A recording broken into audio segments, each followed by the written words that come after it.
fermiamo il genocidio, non possiamo collaborare con uno Stato genocida, applichiamo la giustizia internazionale e riconosciamo lo Stato della Palestina. È l'unico modo per realizzare una pace.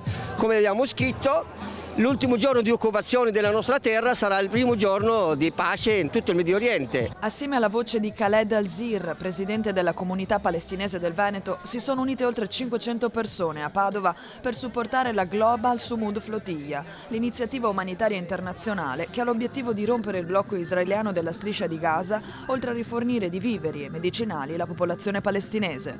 Chiaramente stanno facendo ciò che i governi europei, solo ultimamente qualcuno timidamente comincia a farlo, qualcuno con più coraggio, e noi speriamo qua a Padova di aiutare il popolo italiano a sollevarsi e chiedere al governo italiano di accodarsi alle richieste della mass media italiana. Il presidio, promosso da movimenti politici e associazioni, sarebbe dovuto rimanere fermo in piazza Antenore, davanti alla prefettura.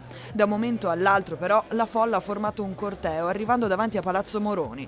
Prepariamoci, se loro bloccano la flottiglia, noi blocchiamo il porto di Venezia e tutto il paese. È quanto annunciato dai diversi interventi che si sono susseguiti durante la manifestazione. Ma in primo luogo a bloccare le armi, a bloccare l'investimento bellico.